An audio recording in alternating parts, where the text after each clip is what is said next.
Christian parenting.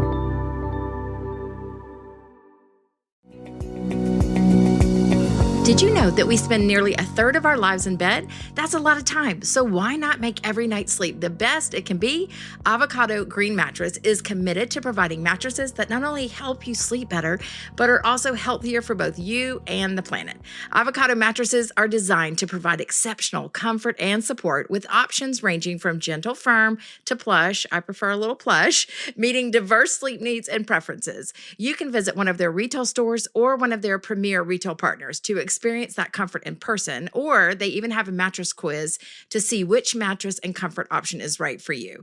And Avocado is committed to sustainability. Their mattresses are made from organic, eco-friendly materials that are good for both you and the planet. Plus, their mattresses are built to last, so we can keep more mattresses out of the landfill. Head on over to avocadomattress.com today and save up to 10% on certified organic mattresses. Dream of better.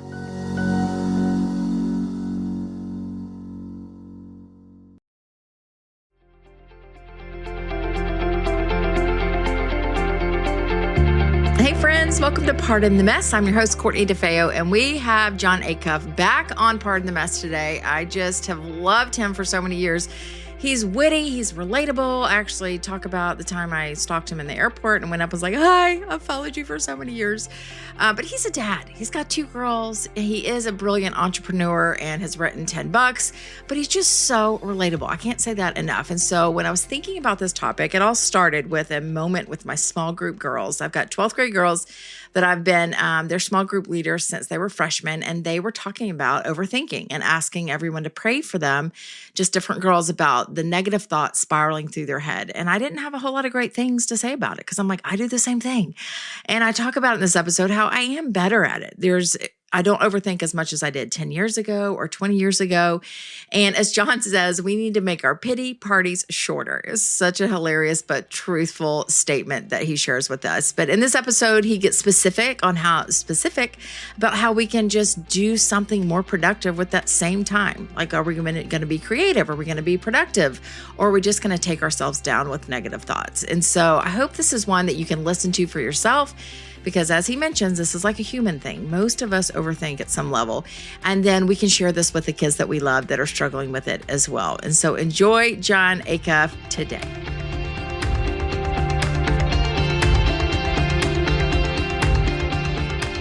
Hey, Jon, welcome back to Pardon the Mess. How are you? Great to see you again. I have to tell you a story. So we have the mutual friend, Sissy Goff, which I hate. I keep name dropping her like I'm friends with JD Vance. I'm like, so Sissy Goff and I were.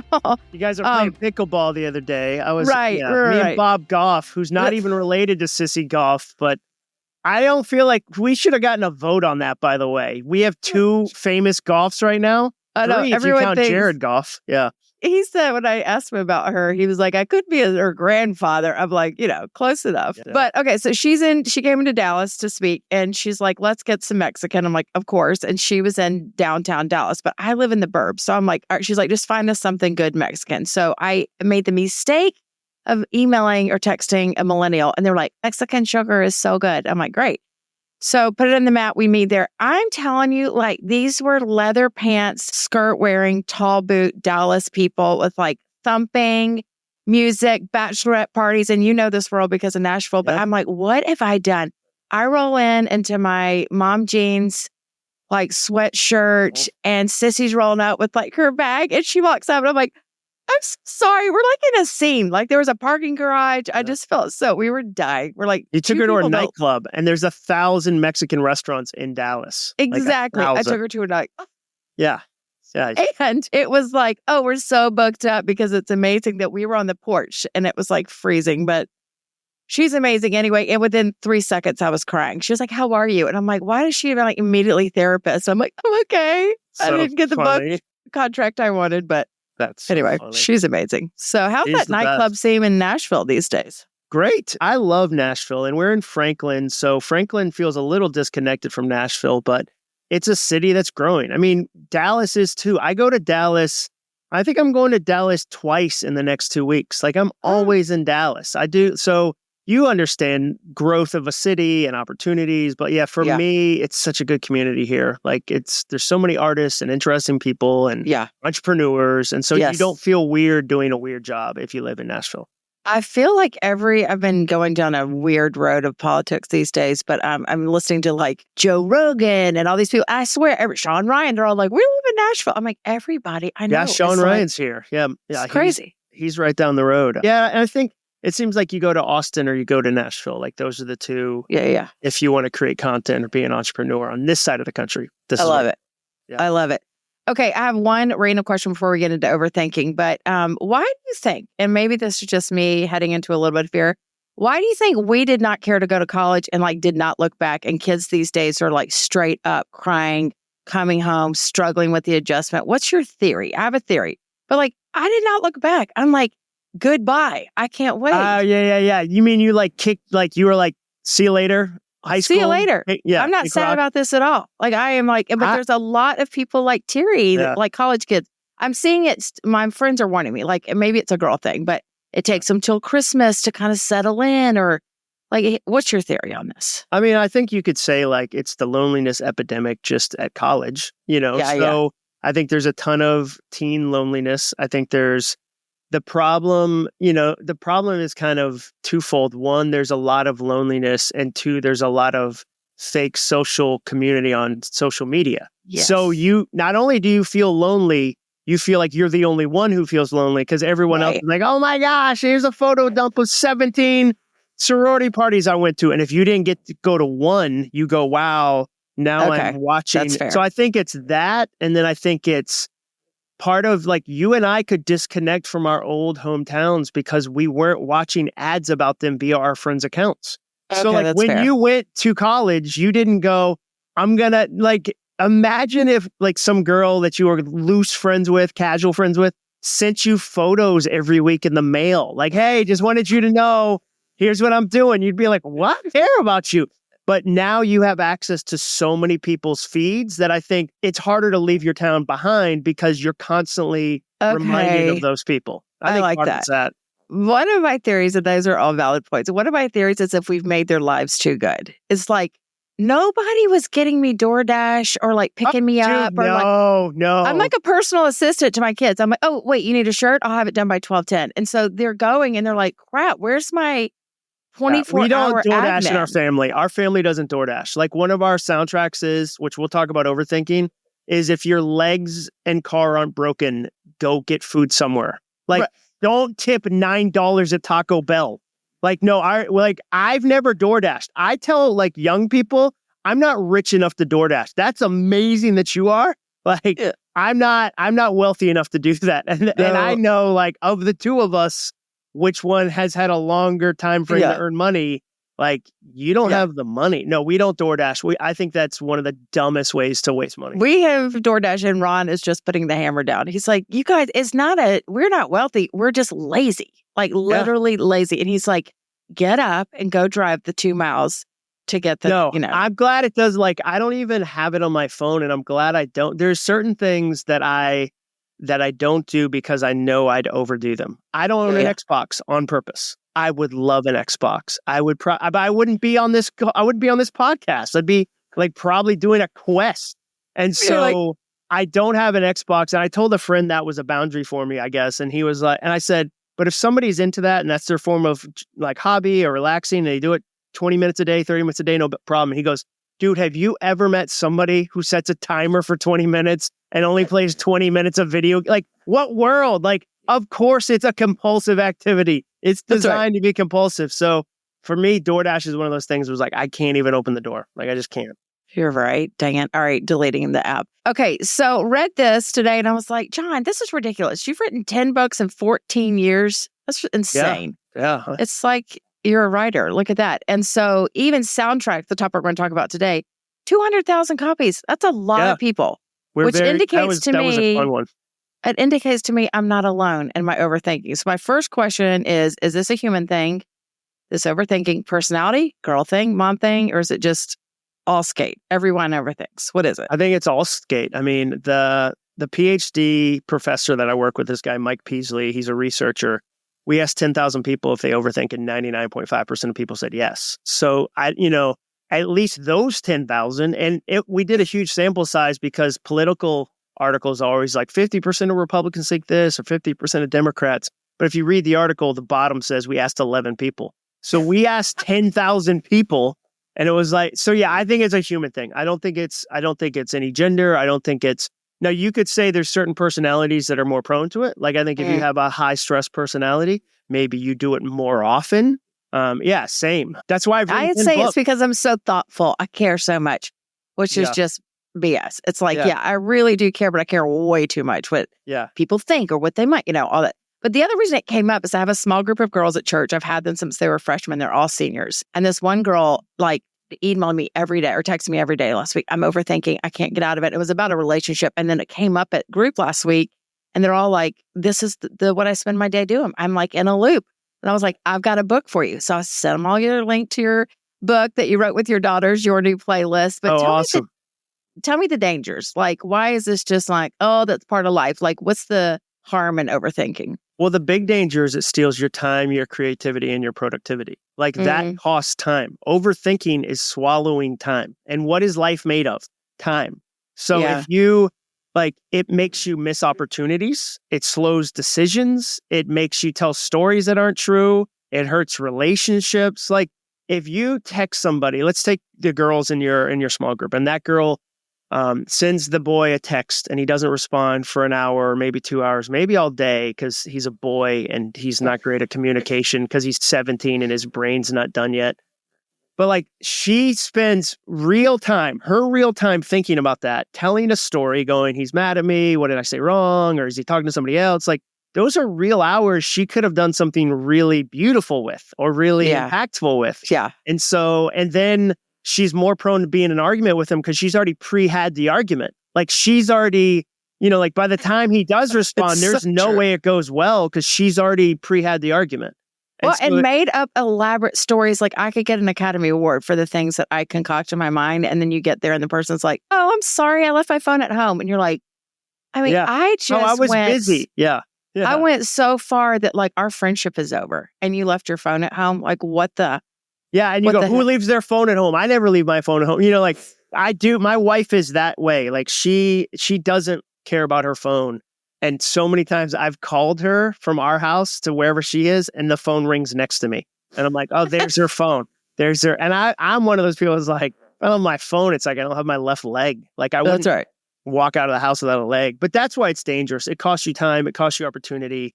It's not productive. It makes you feel terrible. Right. There's no upside to doing it. Okay. And why do you think we do, and you call them broken soundtracks in the book, but why do you think they're always negative? Why can't I just ruminate and spin on, you're a child of God. You're great, Court. Your family loves you. I'm not spinning on those thoughts all day. Well, a soundtrack I use is Fear Comes Free, Hope Takes Work. Fear comes free. Say that again. Fear comes free. Hope takes work. You never have to go look for fear or doubt or stress or anxiety. It'll find you, often in the grocery store when you're doing something completely unrelated. But hope takes work. Just does. And so our brains have what scientists call a negativity bias, where we're biased to negativity. And part of it is a protection mechanism that sometimes gets out of control. And I've heard people go oh, this is because we were cavemen and we had to be careful about saber-toothed tigers. And I'm kind of like, so it's their fault that I worry that a bag won't get on the plane on overhead? Some caveman screwed me 4,000 years ago? I knew it wasn't my fault. I knew it. It's not my fault. There was a caveman that did this to me. So I don't know about that. I'm not a neuroscientist, but there is negativity bias, meaning you over-focus on the negative.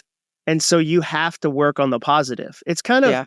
I always another soundtrack I say is awesome is never accidental. It's never accidental. I've never met somebody who accidentally got in shape, who said, yeah, I didn't even mean to get in shape. I was just binge watching Netflix. Next thing I knew, I was doing burpees in the living room. I don't even remember getting off the couch. Awesome marriages, never accidental. Awesome careers, never accidental. Awesome mindsets, never accidental. And so you have to work on it. And the big kind of core idea of soundtracks is, what if those thoughts could work for you, not against you? The lesson, a lot of books are stop thinking, stop overthinking. My thing is, what a gift if you apply it the right way. Like, Wow. and the fun way to say that is if you can worry, you can wonder. If you can doubt, you can dare. If you can spin, you can soar. Like a plane can drop a bomb or food. A syringe can deliver poison or medicine. Your thoughts are the same way. Like you can tell them what you want them to be. And it's not as hard as we sometimes make it out to be when we talk about mindset.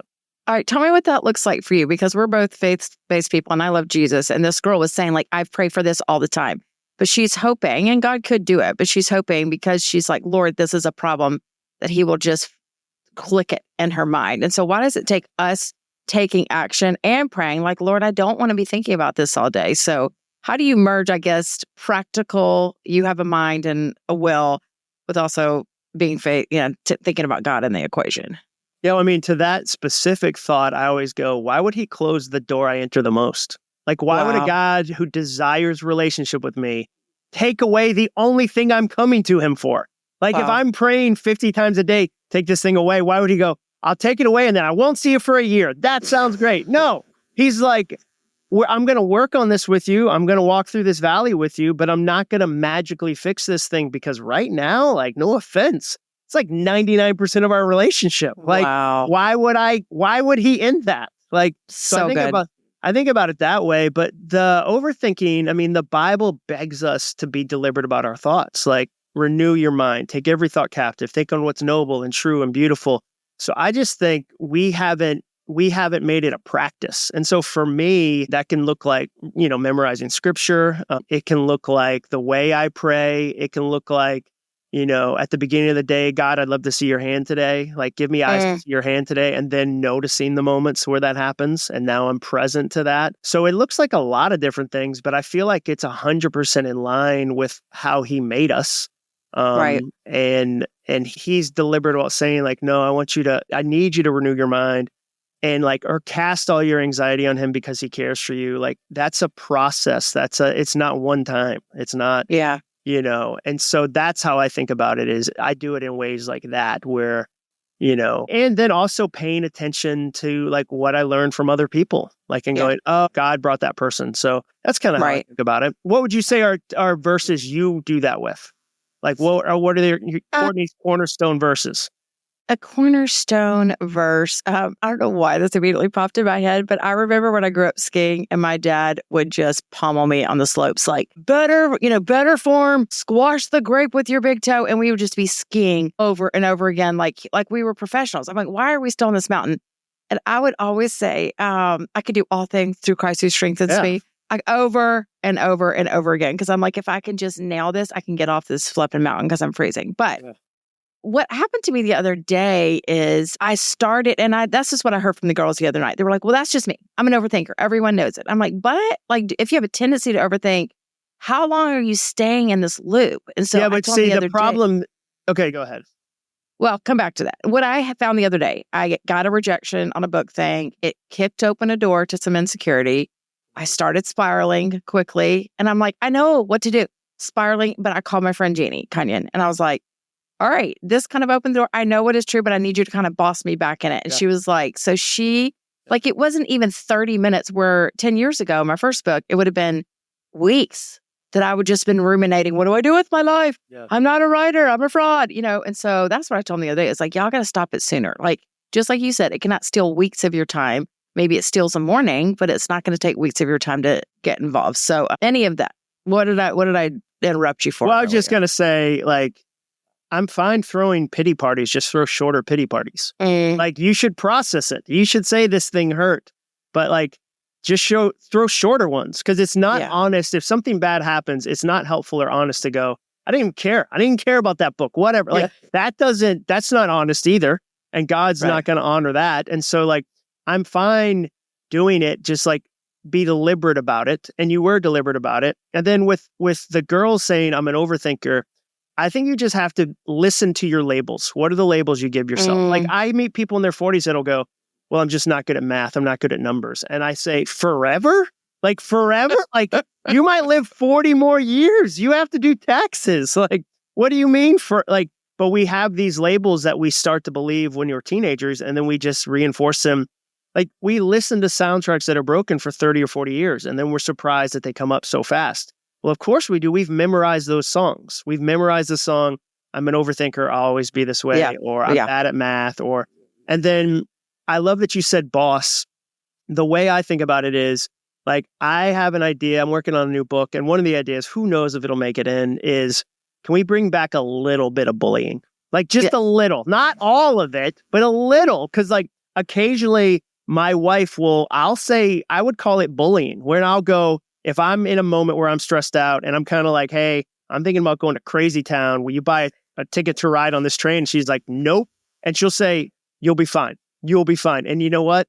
I'm fine. And so, like, she kind of, we use that phrase in our house, like, if like one of my kids doesn't want to go clothes shopping, but it's like, I don't have anything to wear, we're like, oh, we're going to have to bully you into clothes shopping. Like, we're going to go try on a bunch of jeans, like whatever it is. So I love that your friend was like, hey, I love that you reached out, because I think that's huge. And two, I love that she was like, hey, no, here's what's true. Like, hey, and then I love that you got to celebrate the progress of 10 years ago. It would have done this.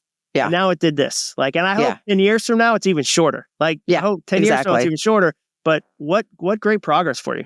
Yeah, I'm excited. And we do it for each other. But, any places that you're vulnerable and you're like, I put myself out there. Why did I do that?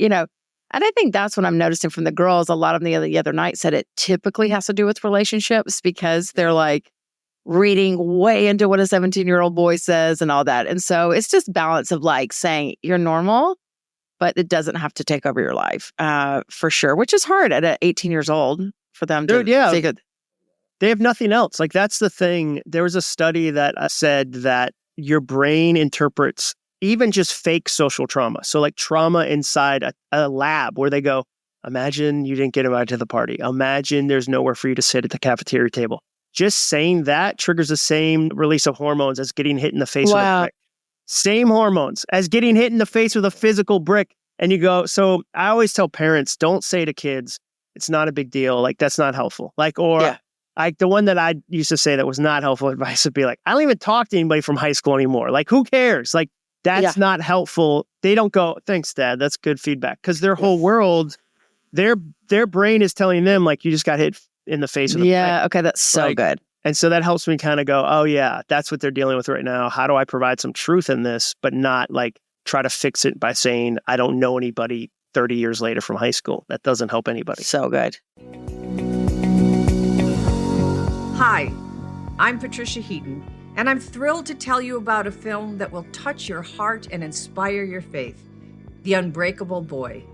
This is a story of hope, joy, and God's unshakable presence in our lives, even in the hardest times. Austin's incredible spirit and his family's journey of faith will remind you to cherish life's blessings, big and small. As parents raising the next generation, you'll see how love, gratitude, and courage can transform even the toughest challenges. Don't miss The Unbreakable Boy. It's the perfect movie for the entire family. Learn more at theunbreakable.boy.movie.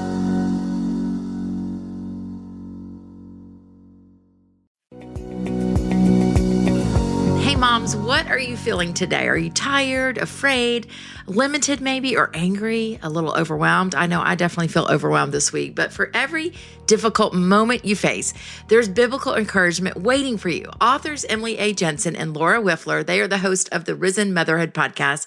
They've created a collection of writings to help you apply gospel wisdom to any situation that you're going through. The chapters are short, and best of all, they are hyper specific to what you might be facing on any given day.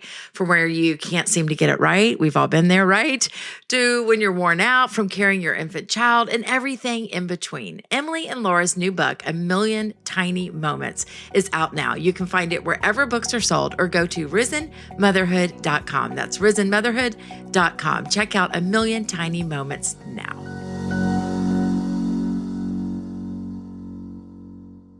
All right, you know a thing or two about teens. You've got two college girls right now. And so Soundtracks, guys, became another book, your new playlist that you wrote with your daughters. And then you just had a new one come out, right? How Teens Win. Is that correct? Did they help you with that one too? They did. So we did two together, your new playlist and How Teens Win.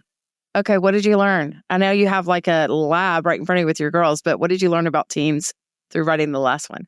Well, I think the thing I learn every time I do a project with my daughters is the things I think they're stressed about usually aren't the things, and other things are the things. And so I think if you don't spend a lot of time with teenagers, you develop kind of cultural ideas about teenagers. Yeah, great. It's kind of, you see this with politics too, where like the internet especially reduces people to ideas, not individuals. And so you go, I hate this type of person. And then you go, well, your neighbor, Matt, that's what he believes. You go, oh, no, that's Matt. I love Matt. And you're like, because he's an individual, like versus like they're just an idea. So I think that's what I always learn is that, because I would go, hey, here's 10 things I think teenagers are stressed about or excited about. And they go, no, this times 10, or like, hey, here's like one thing I learned from my 21-year-old just the other day. We went to Parents Weekend and her friend Jaden said, hey, Ellie's my daughter, doesn't have Instagram on her phone. And I was like, I didn't know that. Like, why don't you have Instagram? And she said, well, it's just too good. Like, they get me too easily. So she said, I use the web browser on my laptop because it's slow and clunky and I'm not as tempted. And then if I want to post a photo, because she posts photos, I'll install the app and then delete it. And so and we didn't make her do that. Like, and I texted her a week later. I was like, I'm so proud of how you've set that boundary. Like, that's really amazing. But I think she just looked at the landscape of her life and was like, this is taking 20 hours a week from me. Like, and I'm in a college situation where I live in a sorority house with real people. Like, I'm going to miss those real people unless my hope is that their generation will be the one that goes, we've seen them have a really hard time with social. So we're going to go ahead and not do it the same way. And we're going to correct it in our lives to a degree. What are you and your wife loving about this parenting phase? I mean, I'm in that spot and I've heard you joke about it where I'm like, it's the last choir concert. Like and I texted my Jeff Henderson's wife, Wendy, this morning, and she said the anticipation is worse than the actual thing. Like, you're freaking out about what it's going to be like in 6 months when she's going to be fine. Like, stop crying. But I am like, I did good all of fall. And now that it's like 100 days away, I like find myself in the grocery store, like tearing up. So what do you know? Talk to us, the ones that are freaking out about empty nest days ahead. What do you know about parenting now? Yeah, so this is funny. I posted a reel where I was like, because my daughters, it snowed. They were home over Christmas break. It snowed and they went out to make a snowman together. And I thought, I'll go do that. But then I realized if I go out, it changes the whole dynamic. Like when they're by themselves, they get to be friends. That's one of the lessons of parenting is they need to have group texts you're not on. They need to do stuff you don't show up for. Like, because when a parent shows up, it makes them back into siblings and old roles come out versus let them never go heard be friends. Yeah, I'm very smart. And so I did a video where I was like, hey, this is why I'm not going outside. Like, I'm so excited for them. And somebody said, you should do that. You never know when the last time will be, like, blah, blah, blah, blah. And I don't believe in the last time. And part of the reason is when I told Jenny that, Jenny said, my dad is here and I'm 47 and we could have built a snowman today. So the last time is a lie. It's a huge lie. Yeah. So that part I'd say is a lie. The other thing is they come home more than you think. You get to see them more than you think. I would say the hard thing that nobody told me, like, I think there's 100 books written for parents of little kids. I think there's like one for parents of adult children. Like, okay, can you get on that, please? Yeah. So it's harder. Like, I didn't know. And I talked to somebody about this who's probably 15 years older than me. And I said, man, it feels hard. And he said, well, you've always wanted them to be successful, happy, etc. But now the stakes are higher. Now it's a divorce. Like, you thought when they were sophomores in high school, if they don't make the volleyball team, this is the worst thing that's ever. And now when they're 27, 28, they get a divorce. Like, the stakes for the things you're worried and praying about are higher and bigger. That's so true. So I just think that's what I'm learning a lot in this season is I have less and less control. They need to do it themselves. Like, I can help a little bit, but they need to do it themselves because they need the lesson and the rep and all the stuff. And I don't control it. And the stakes are higher. And that's I wasn't ready for that, I'd say. That's so true. Well, go ahead and write that one next. I read a meme the other day and I'm going to botch it, but it was something like the person that you can't live without, you've trained and raised to now live without you. And I'm like, but it's like you want to. You need to stop reading these memes. Let me tell you a couple of things. You're crying because you know how many days left. Like, don't count them, dude. Somebody else posted it. Mute that person. Mute that, like that. It's so funny. Like, and I said this I'm to you like before. punching myself in the face. Yeah. And you're like, basically. why is my nose hurt as you hit yourself? Like, no, I don't want you listening to Butterfly Kisses. I don't want you like, whatever terrible song These are is the about. days. These are the Photo days. montages. Yeah, they go by so fast. It's like, yeah, celebrate the good stuff that's about to happen because so many good things happen. And you're just you have to have open hands. Like it really forces you to have open hands and you really get to spend a lot of time with God and be like, all right, God, like I didn't know I was a control freak. Turns out. I know. And Ron's like, can you hang out with me now? It's been some time. So I'm like, yeah, the marriage should tick up a little bit on the hanging out phase. But I don't know. Your dog is pretty needy. I think that dog's going to drive a small wedge between you. If King Charles. Home and the dog is missing, Ron absolutely put it on Facebook and just said, somebody come get a Cavalier. He's Dude, ready and they'll to kill. come. Cavaliers move, I bet, on Facebook. Yeah. Like it's not, hey, by the way, good for you not getting a doodle. Like, did you know you can buy other dogs? Were you aware that? You hush your mouth. Yeah. You hush your mouth. There's a lot of reasons I went for this ridiculous Do you have tons of doodles? No, I had 0 dogs and I didn't want any dogs. And I think they smell and they're gross. And then I had a little one that had a major incident with a dog and was like crying and crawling up us at 10. And Sissy, it's all her fault, was like, you can take her to cognitive behavioral therapy or you can get a dog.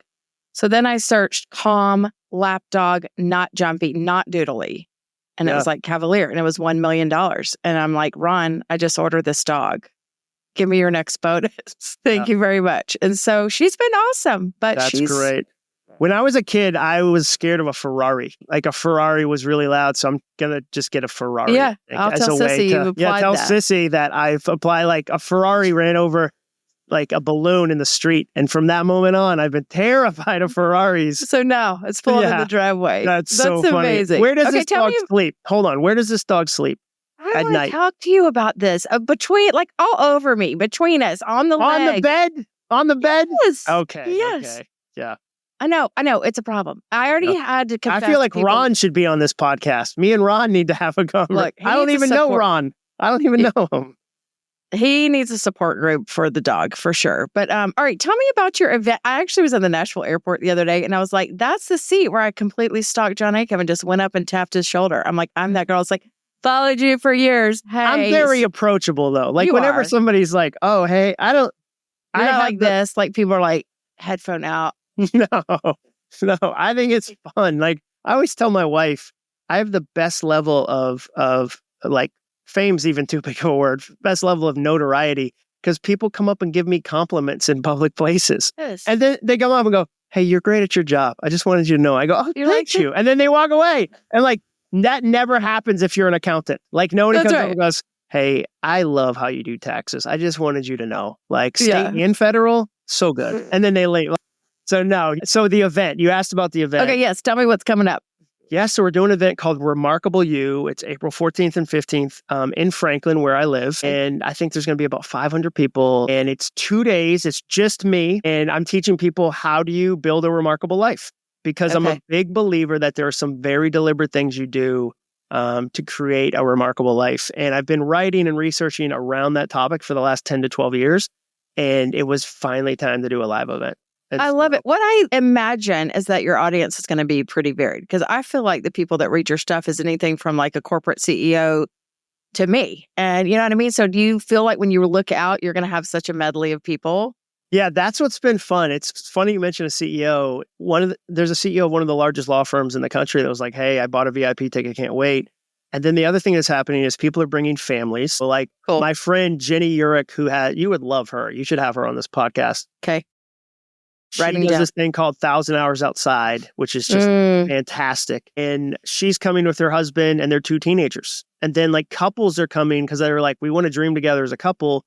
So the reason that happens, I think, is that I don't do niche content, meaning, and in some ways I wish I did, because I think it would be easier some days, like where people are like, the niches are where the riches are. And if you only talk about like how to do house paint in Southwest Arizona, you can really niche your message. But my thing is, I don't want to have a fantastic business and a terrible marriage. Like, I don't want to have a fantastic marriage and a terrible business. Or I don't want to be in really good shape, but my kids don't like me. Like, so I look out and go, there's a lot of influencers where you go, oh, you're on your 7th marriage, or oh, you're really unhappy spiritually. You've got a ton of money, but this other part. So I'm much more like, what would it take to have a whole life that's remarkable? Because I think it's possible. And like, it's not that it's automatic by any means, but I think it can be done. And I think a lot of the same principles that help you in one area apply to the other.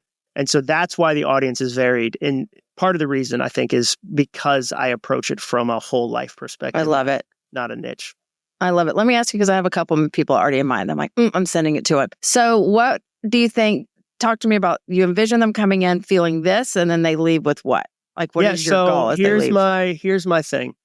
My best ideas, my best books, my best speeches always have 3 things in common. And I believe this is true for anybody that wants to do kind of nonfiction, self-help, personal development. So you need a relatable problem. So you need a problem that people will raise their hand for and go, oh, I've got that. So the reason soundtracks did well was I asked, do you ever struggle with overthinking? And people go, oh, I got that. They could say that. So it has to be I try to ask questions nobody can say no to. So like Finish, I wrote a book called Finish about perfectionism. And the question there was, is it ever hard for you to finish the things you start? Nobody says, no, I finish everything. I finish it all the time. Everything, like everybody's like, no, raise my hand. Yeah, that's me. I got that. Yeah. So the second thing I need is a simple solution. It has to be simple, like so that I can execute it. People are so busy. The times I've had ideas that didn't work is because I said, Courtney, I've got a 17-step framework that if you just, and then the third thing is a compelling reward. If you do this thing, this is what happens. So for this event, the relatable problem is procrastination. I think people are waiting. Like, I think that part of the problem is it's the most well-funded fear in modern history, if you think about it, because perfectionism isn't funded by Instagram. Procrastination is. Perfectionism isn't funded by Netflix. Procrastination is. There is a $5 trillion industry after your time trying to get you to procrastinate. And so it's really well funded. And so the problem is procrastination. The solution I'm going to offer is permission. So how do you give yourself permission to do this? There's a lot of people waiting for permission. And so I'm going to teach you how to give yourself permission to build the life you want. And the reward is that remarkable life. So that's the compelling reward. So that's what I see happening. We're going to have a shelf in there that people can put the books they've written.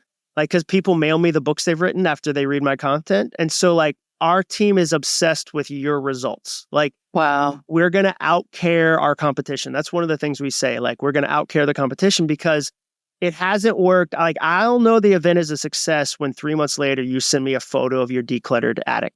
Or 6 months later you send me an invitation to your MBA graduation, because that happens. And so we're obsessed with your results. That's when we know it's worked.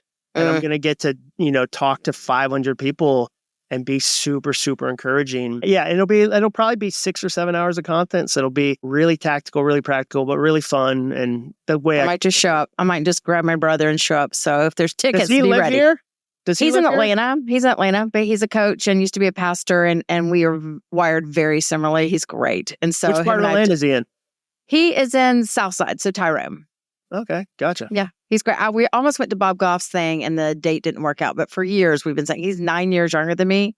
And so for years, we're like, we just need to go on a brother-sister field trip and dream a little together. So it is the stuff we're doing, like the opening story and the closing story. Like I've already written the content. So for me, as a content creator, I'm 2 months ahead of having already written the content. Like, I am just going to continue to work on it. Like, it's going to be so fun. And so, I can't wait. I'll let you know. Wait. And so when we're recording this, I imagine there's still tickets left. Who knows what will happen? Yeah, totally. Okay. Hey, thank you for saving my tush. And this was really helpful because like practically I can go back to my small group now and be like, here's the recording. Here's everything you said. Because I was kind of fumbling. I love it. I love that they're thinking through these issues. Like, I love that you followed them from freshman to senior. My oldest daughter had that experience with a small group leader, and it made such a huge difference. And they're still connected. Like 3 years later, the girls are still connected. So that's a huge, like, as a dad who experienced that, thanks for doing that. Because that you're welcome. I think what so you valuable. mentioned is I thought I knew about teens until I had these girls. I actually know nothing. It's like, Lord, help me just be present and love on them. So it's been super humbling and they're precious. And thanks for being on. Let's do it again. Of course. Hey, before I forget, Podcast 50 is a coupon code for anybody listening that wants to. Oh, yes. Podcast 50. Okay, So this is for the $50 event? For the event, yeah. Okay, so they'll get $50 off. Podcast 50. Come to Nashville. Yes. It's the best city to visit. So you're bringing all the gifts today. Hey, let's do it again. Thanks. We will. Thanks, Courtney. Okay, take care.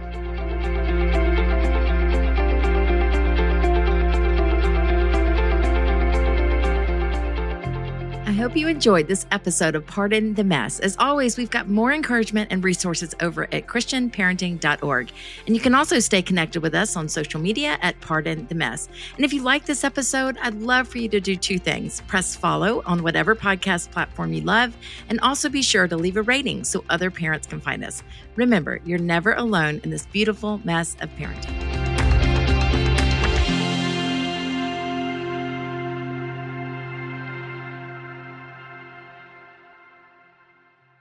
At Arizona State University, we're bringing world-class education from our globally acclaimed faculty to you. Ranked #1 in innovation for 10 consecutive years and #2 among public universities for employability. ASU isn't just ahead of the curve, it's creating new paths to success. Earn your degree from the nation's most innovative university. Online, that's a degree better. Explore more than 300 undergraduate, graduate, and certificate programs at asuonline.asu.edu.